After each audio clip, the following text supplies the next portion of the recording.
In 1840, a young boy named Booker Webster witnessed a scene that would stay with him for life. He had been taken captive by the Comanche a few seasons prior, learning their language and becoming a part of their world. But on this day, something shifted. Members of the tribe were wailing in grief, mourning the loss of several leaders who had been killed in what they viewed as a great betrayal. During a council meeting with the Texans, the cries grew louder, and Booker observed a men cutting off their sacred hair, a symbol of deep sorrow among the Comanche. Meanwhile, the women, in a display of their anguish, took knives to their arms and legs, slicing their skin in a ritualistic expression of grief. But this mourning was just the beginning. Anger quickly replaced their sorrow, and Booker watched in horror as preparations for a darker ritual began. Fires were built and stakes were prepared. He understood what was coming. Though Booker was spared, his Comanche mother had adopted and protected him. Other white captives, mostly women and children, were not so fortunate. The captives were subjected to unimaginable tortures, not by the Comanche warriors, as one might expect, but by the women. The Comanche women, often overshadowed by the men's reputation for brutality, were in many cases even more vicious. Comanche women had a hard life, arguably tougher than the warriors. While they didn't carry the same social status as the men, their roles were vital for the tribe's survival. Practically everything outside of war, hunting, and weapon making fell to the women. Clothing, tools, and housing were all their responsibility. It's said that a Comanche woman could set up a teepee in just 15 minutes and take it down in 5, preparing it for transport on horseback. Given their nomadic lifestyle, this efficiency was essential as the tribe moved across the Great Plains. When the men returned from a hunt, it was the women who skinned the animals, dried the meat, and tanned the hides. Their workload increased when buffalo hides became a hot commodity in trade during the 1800s, bringing greater wealth to the tribe and encouraging men to take on multiple wives. In this polygamous society, the more work a woman could do, the more valuable she was. Comanche women were known for their practicality. Unlike the men, who cherished their long hair as a symbol of status, the women had no such attachments. They often kept their hair short for convenience and to minimize lice and ticks, while the men painted their faces in black for war, representing death. The women used brighter, more vivid colors like reds and yellows.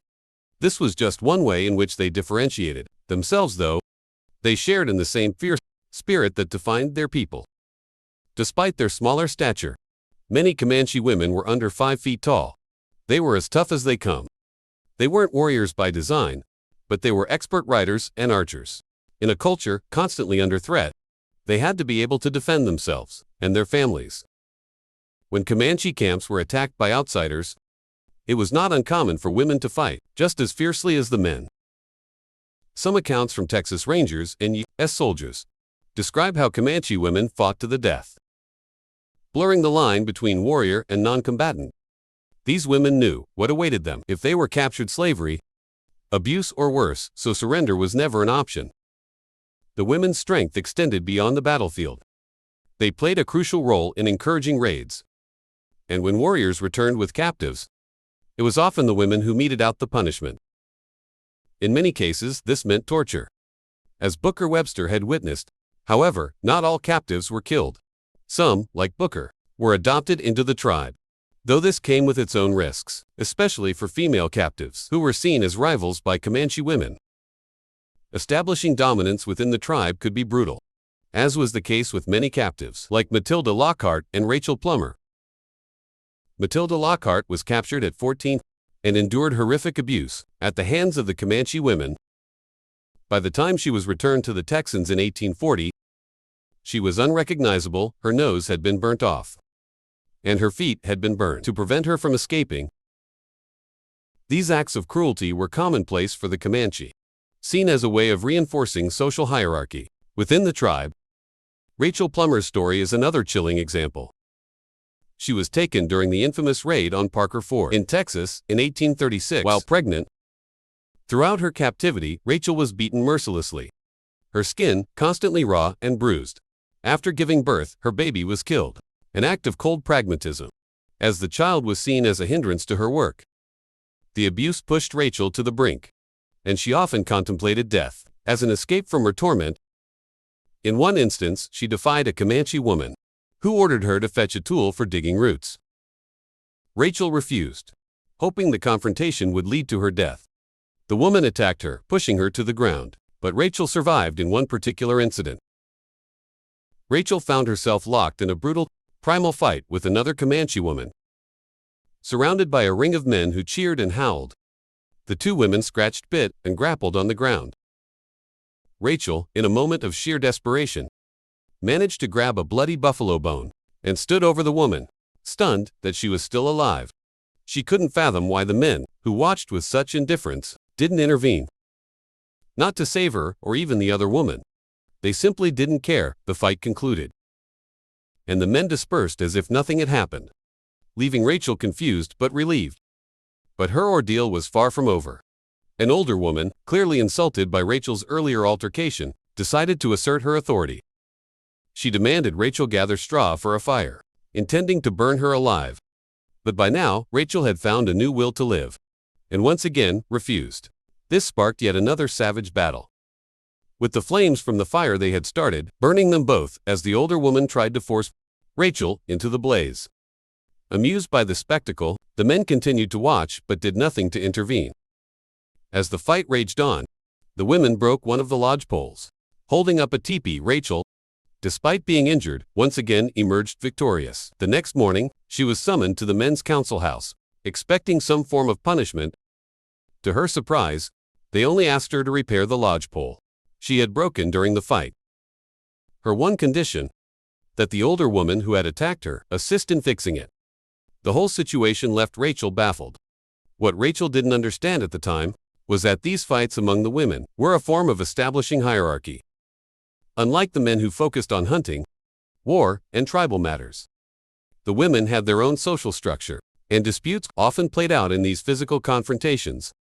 The men, uninterested in the women's internal struggles, allowed these fights to happen naturally, sometimes even for their own amusement, but in some cases, these fights actually led to improved relationships. After Rachel's first fight, she surprisingly washed the face of the woman she had beaten. From that point on, the woman became unusually friendly toward her, illustrating how these customs solidified boundaries and respect among the women.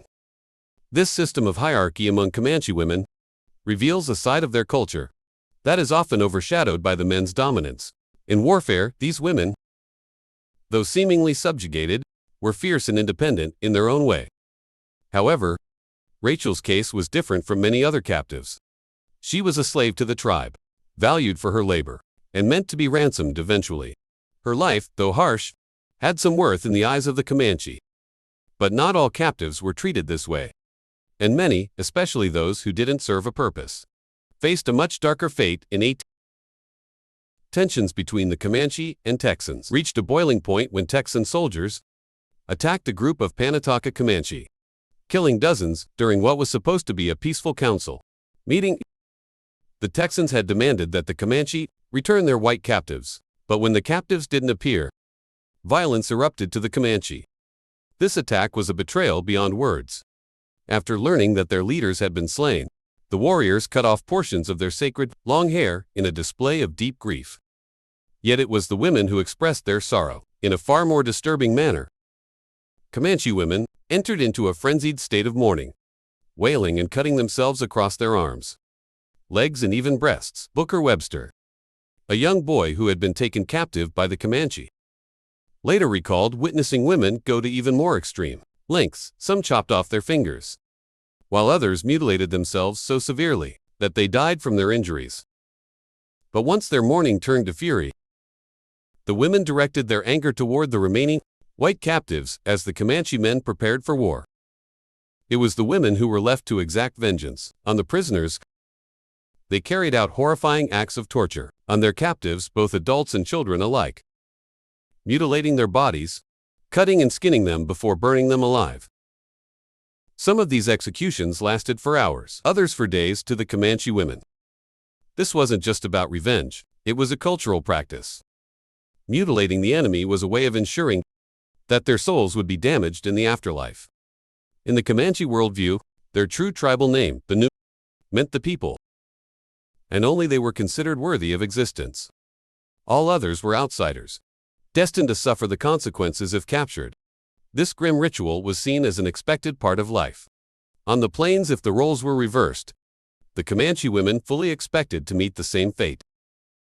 While the men fought swiftly on the battlefield, it was in the safety of the camp that the women had the time and freedom to unleash their wrath upon their enemies. They relished these acts and even took trophies, just as the men did on their raids. For settlers on the frontier, the thought of being captured by the Comanche was terrifying, but being taken alive to their camp was often considered a fate worse than death. Those who knew the customs understood that the real horror awaited them at the hands of the women, who were just as brutal, if not more so, than the men. The frontier was a place of constant fear, where survival often meant avoiding capture at all costs.